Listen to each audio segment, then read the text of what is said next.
जय हिंद दोस्तों। आज हम लेकर आए हैं वर्ग 10वीं के प्रीवियस ईयर पेपर जो 2023 के वार्षिक एग्जाम में पूछे गए थे। ये सामाजिक विज्ञान का पेपर है।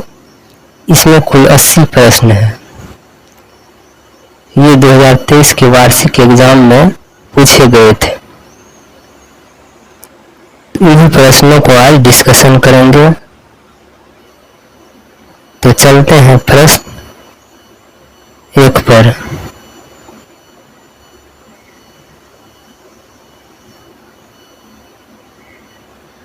प्रश्न 1 है, भारतीय जनता पार्टी को किस पार्टी का पुनर्जन्म कहा जाता है? भारतीय जनता पार्टी को किस पार्टी का पुनर्जन्म कहा जाता है? तो इसका सही जवाब होगा भारतीय जनसंघ। चलते हैं प्रश्न 2 पर। दलित पंथर्स नामक संगठन की स्थापना किस राज्य में हुई? इसका सही जवाब होगा महाराष्ट्र में 1972 में हुआ था। चलते हैं प्रश्न 3 पर।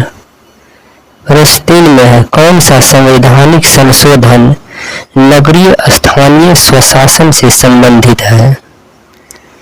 तो इसका सही जवाब होगा 74वां संविधान संशोधन अधिनियम 1992 में ये संशोधन हुआ था, नगरीय स्थानीय स्वशासन। चलते हैं प्रश्न 4 पर। बलवंत राय मेहता समिति ने अपने प्रतिवेदन में कितने स्तरीय पंचायती राज व्यवस्था की सिफारिश की थी? तो इसका सही जवाब होगा 3 स्तरीय। प्रश्न 5 पर। भारत में प्रथम नगर निगम की स्थापना कहाँ की गई? तो इसका सही जवाब होगा भारत में प्रथम नगर निगम की स्थापना मद्रास में हुआ था। 1688 ईस्वी में मद्रास प्रेसिडेंसी में नगर निगम की स्थापना हुई थी। तो है प्रश्न 6 पर। सर्वप्रथम किस राज्य में महिलाओं को पंचायतों में 50% आरक्षण दिया गया? तो सबसे पहले किस राज्य में दिया गया था? इसका सही जवाब होगा बिहार राज्य में। बिहार राज्य में 2006 में महिलाओं को 50% आरक्षण दिया गया था। उसके बाद 2010 में तमिलनाडु में दिया गया। प्रश्न 7 पर। दल बदल कानून निम्न में से किस पर लागू होता है? इसका सही जवाब होगा इनमें से सभी पर। सांसद और विधायक पर भी होता है, राष्ट्रपति पर भी, उपराष्ट्रपति पर भी। चलते हैं प्रश्न 8 पर। क्षेत्रवाद की भावना का एक कुपरिणाम है। तो इसका सही जवाब होगा अलगाववाद। चलते हैं प्रश्न 9 पर। अर्थशास्त्र पुस्तक किसने लिखी? इसका सही जवाब होगा चाणक्य। चाणक्य ने ही अर्थशास्त्र पुस्तक लिखे थे। चलते हैं प्रश्न 10। इनमें से किस देश की संघीय व्यवस्था अन्य से अलग है? तो इसका सही जवाब होगा संघ व्यवस्था अन्य देश से अलग है। इसका सही जवाब होगा भारत। चलते हैं प्रश्न 11। भारत की संघीय व्यवस्था निम्न में से किससे प्रभावित है? मतलब किस देश की संघीय व्यवस्था से प्रभावित है? इसका सही जवाब होगा क्वेश्चन का कनाडा से। चलते हैं प्रश्न 12 पर। भारतीय संविधान की किस अनुसूची में राष्ट्रीय भाषाओं की सूची है? यानी भारतीय संविधान की किस अनुसूची में राष्ट्रीय भाषाओं को दिया गया है? इसका सही जवाब होगा 8वीं अनुसूची। 8वीं अनुसूची में भाषा को जोड़ा गया है। चलते हैं प्रश्न 13 पर। राज्य विधानसभा के चुनावों को कराने की जिम्मेवारी किसकी है? यहाँ पर लिखा हुआ राज्य विधानसभा। कि चुनाव को करवाने की जिम्मेदारी किसकी है, तो इसका सही जवाब होगा राज्य के चुनाव आयोग का। प्रश्न 14 पर शिक्षा को संविधान के किस अनुसूची सूची में रखा गया है, मतलब शिक्षा को संविधान के किस अनुसूची में रखा गया है, तो इसका सही जवाब होगा समवर्ती सूची में। शिक्षा को समवर्ती सूची में रखा गया है। चलते हैं प्रश्न 15, जर्मनी का एकीकरण कब हुआ, जर्मनी का एकीकरण कब हुआ, तो इसका सही जवाब होगा 1871 में। हुआ आंदोलन किसने शुरू किया, तो इसका सही जवाब होगा हुन फूसो। हुआ आंदोलन की शुरुआत हुन फूसो ने किया था। प्रश्न जनरल नोल किस देश के प्रधानमंत्री थे, जनरल नोल किस देश के प्रधानमंत्री थे, तो इसका सही जवाब होगा कंबोडिया के।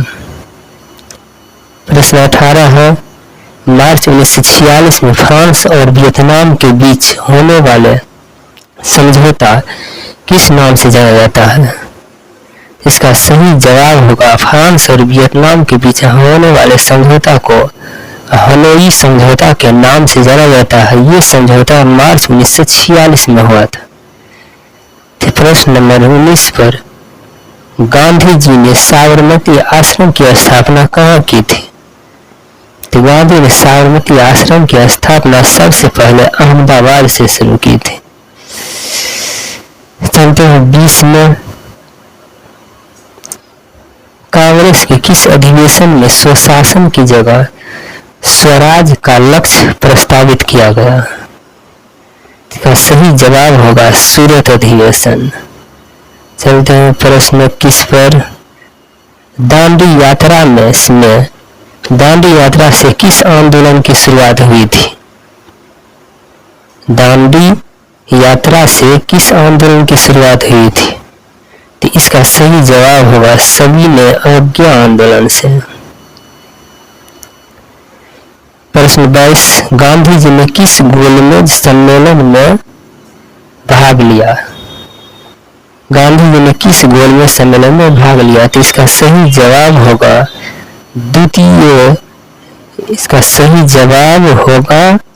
द्वितीय गोलमेज सम्मेलन। चलते हैं प्रश्न 23 पर फॉरवर्ड ब्लॉक की स्थापना किसने की थी, फॉरवर्ड ब्लॉक की स्थापना किसने की थी, इसका सही जवाब होगा सुभाष चंद्र बोस। बंगाल विभाजन कब और किसने किया, तो इसका सही जवाब होगा 1905 में लॉर्ड कर्जन के समय में बंगाल का विभाजन हुआ था।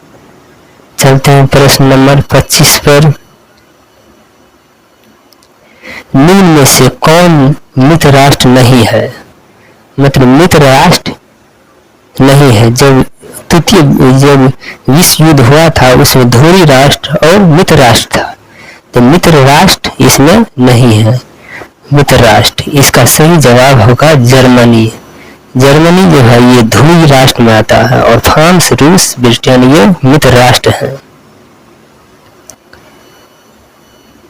चलते हैं प्रश्न अगला 26 स्वराज पार्टी का प्रथम सम्मेलन कहाँ हुआ था, स्वराज पार्टी का प्रथम सम्मेलन कहाँ हुआ था, इसका सही जवाब होगा इलाहाबाद में। 1923 में मोतीलाल नेहरू और चित्तरंजन दास ने ये दोनों मिलकर स्वराज पार्टी की स्थापना की थी। प्रश्न 27 इनमें से किसने पावरलूम का आविष्कार किया था, इनमें किसने पावरलूम का आविष्कार किया था, इसका सही एडमंड कार्टराइट। प्रश्न नंबर 30 न्यू डील नामक नवीन आर्थिक नीति कहाँ लागू हुई, न्यू डील नामक नवीन आर्थिक नीति कहाँ लागू हुई, इसका सही जवाब होगा अमेरिका में। चलते हैं प्रश्न 29 1991 में सोवियत संघ के विघटन के उपरांत कौन से देश महाशक्ति के रूप में उभरा। इसका सही जवाब होगा अमेरिका। प्रश्न 30, इनमें से कौन देश दक्षेस का सदस्य नहीं है, मतलब सार्क का सदस्य कौन सा देश नहीं है? तो इसमें भारत होगा, भूटान भी है, बांग्लादेश सार्क का सदस्य है। इसका सही जवाब होगा इंडोनेशिया, ये दक्षेस का सदस्य नहीं है। तो प्रश्न 31 पे रूसो किस देश का रहने वाला था? रूसो किस देश का रहने वाला था? इसका सही जवाब होगा फ्रांस का रहने वाला था। चलते हैं प्रश्न 32, अल हिलाल का संपादन किसने किया? अल हिलाल का संपादन किसने किया? इसका सही जवाब होगा मौलाना अबुल कलाम आजाद ने। प्रश्न 33 है, गुटेनबर्ग ने सर्वप्रथम किस पुस्तक की छपाई की? कुरान, गीता, बाइबिल? इसका सही जवाब होगा बाइबिल। गुटेनबर्ग ने सर्वप्रथम बाइबिल पुस्तक की छपाई की थी। प्रश्न 34, महात्मा गांधी ने इनमें से किस का संपादन किया था?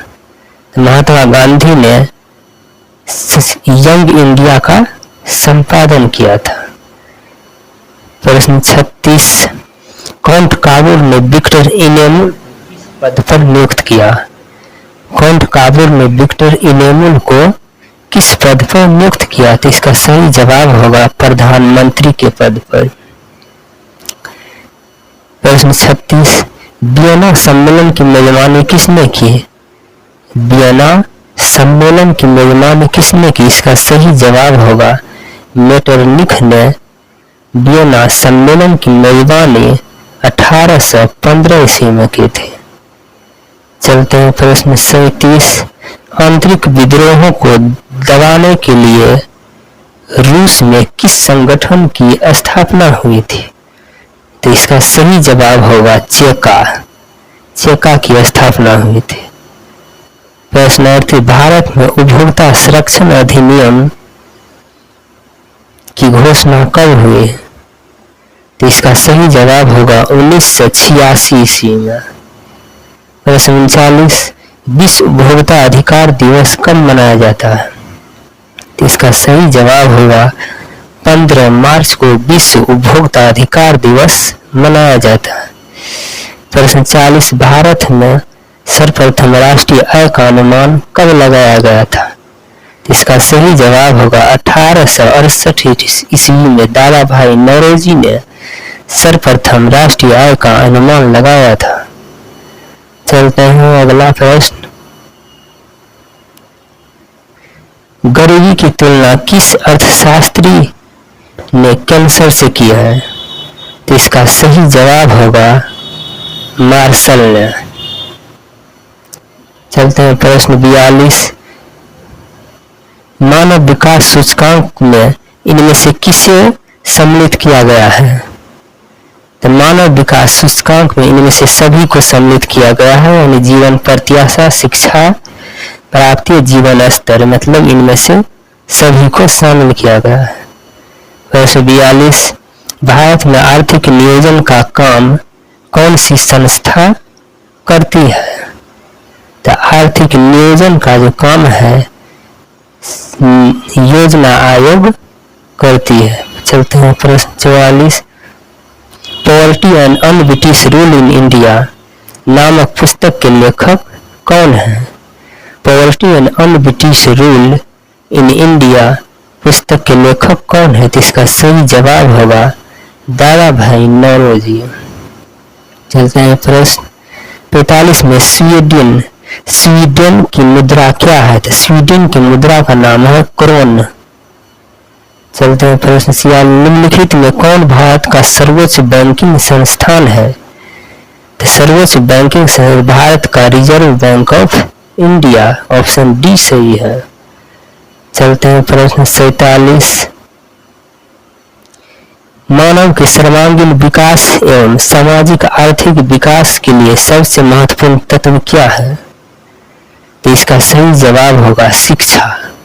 सामाजिक विकास के लिए सबसे महत्वपूर्ण तत्व शिक्षा है। प्रश्न 48, इनमें से कौन भारतीय के जीवन निर्वाह का मुख्य साधन है? तो इसका सही जवाब होगा कृषि। भारतीयों के जीवन निर्वाह का मुख्य साधन जो है कृषि है। प्रश्न 49, प्राथमिक क्षेत्र में कौन सी आर्थिक क्रिया शामिल है? मतलब प्राथमिक क्षेत्र में कौन कौन सी आर्थिक क्रियाएं शामिल है? तो इसका सही जवाब होगा खनन। खनन जो है प्राथमिक क्षेत्र में शामिल है। विनिर्माण जो है ये द्वितीय क्षेत्र में है। चलते हैं प्रश्न 50, प्रश्न सोने के आभूषण की गुणवत्ता सुनिश्चित करने किस चिन्ह का प्रयोग किया जाता है? तो इसका सही जवाब होगा हॉलमार्क का। प्रश्न 51, इनमें से किस संस्था का गठन 1954 में किया गया था? तो 1954 में जो संस्था का गठन किया था वो है राष्ट्रीय प्रतिरक्षण सर्वेक्षण संगठन। प्रश्न 52, मौसमी बेरोजगारी पाई जाती है। मौसमी बेरोजगारी पाई जाती है सेवा क्षेत्र में, कृषि क्षेत्र में, औद्योगिक क्षेत्र में। तो मौसमी बेरोजगारी जो है ये कृषि के क्षेत्र में पाई जाती है। पूंजीवादी अर्थव्यवस्था का गुण है। तो इसका सही जवाब होगा इनमें से सभी। प्रश्न 54, तरुण भारत संघ का संबंध किस राज्य से है? तरुण भारत संघ का संबंध किस राज्य से है? इसका सही जवाब होगा राजस्थान से। चलते हैं प्रश्न 56, रूस के सहयोग से किस विद्युत संयंत्र का निर्माण किया गया? इसका सही जवाब होगा कुडुनकुलम परमाणु विद्युत गृह। प्रश्न 56, प्रारंभिक जीविका कृषि को इस नाम से भी जाना जाता है। इसका सही जवाब इनमें से सभी। 57 है, डेक्कन ओडिसी किस राज्य में चलाई जाती है? ये डेक्कन ओडिसी जो है ये ट्रेन का नाम है। ये ट्रेन डेक्कन ओडिसी किस राज्य में चलाई जाती है? इसका सही जवाब होगा महाराष्ट्र में डेक्कन ओडिसी ट्रेन चलाई जाती है। प्रश्न 58, भारत में वायु परिवहन का राष्ट्रीयकरण कब किया गया? इसका सही जवाब होगा 1953 में। इन्नौर बंदरगाह किस राज्य में स्थित है? इन्नौर बंदरगाह किस राज्य में? इसका सही जवाब होगा तमिलनाडु में। चलते हैं प्रश्न 60, बिहार की प्राचीनतम नदी घाटी परियोजना है। सही जवाब होगा कोसी परियोजना। नंदा देवी राष्ट्रीय उद्यान कहाँ स्थित है? इसका सही जवाब होगा उत्तराखंड। चिपको आंदोलन की शुरुआत किसने की? इसका सही जवाब सुंदरलाल बहुगुणा। बिहार में कितने प्रतिशत भौगोलिक क्षेत्र में वन का फैलाव है? मतलब वन का फैलाव बिहार में कितने प्रतिशत है? इसका सही जवाब होगा 7%। 64, इनमें से कौन कार्बनिक खनिज नहीं है? कार्बनिक खनिज कौन सा इसमें से नहीं है? इसका सही जवाब होगा प्राकृतिक गैस। 66, सीमेंट उद्योग का कच्चा माल कौन सा है? सही जवाब चूना पत्थर। 66, भारत का पहला तेल शोधक कारखाना कहाँ शुरू हुआ? इसका सही जवाब होगा डिगबोई में। अगला है मुंबई हाय प्रसिद्ध है। मतलब मुंबई हाय किस लिए प्रसिद्ध है? तो इसका सही जवाब होगा खनिज तेल हेतु। प्रश्न 68, भारत की प्रमुख खाद्यान्न फसलें कौन सी है? वैसे गेहूं और चावल को बताया गया। इसका सही जवाब फर्स्ट नंबर पर चावल होगा। 69। जूट उत्पादन में कौन सा देश अग्रणी है? सही जवाब होगा भारत। भारत जो है जूट के उत्पादन में सबसे आगे है। 70। इन राज्यों में कौन लौह अयस्क का अग्रणी उत्पादक है? मतलब लौह अयस्क का सबसे अग्रणी उत्पादक राज्य कौन सा है? सही जवाब होगा उड़ीसा। प्रश्न 71। किसे बिहार का रेशम नगर कहा जाता है? रेशम नगर बिहार को किस जिले को कहा? इसका सही जवाब होगा भागलपुर जिला। प्रश्न 72। बिहार की अर्थव्यवस्था में किस क्षेत्र का सर्वाधिक योगदान है? सही जवाब होगा कृषि क्षेत्र का। प्रश्न 73। बिहार की सब बड़ी त्रासदी में से एक है, मतलब बिहार में सबसे बड़ी त्रासदी मतलब आपदा क्या होगा? बाढ़ होता है बिहार में, बाढ़ होगा। 74। कुशहा तटबंध, कुशहा तटबंध किस नदी पर है? तो इसका सही जवाब होगा कोसी नदी पर। 75।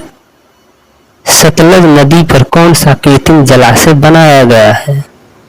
इसका सही जवाब होगा गोविंद सागर जलाशय को सतलज नदी पर बनाया गया। 76 में है आपदा प्रबंधन का प्रमुख घटक कौन है?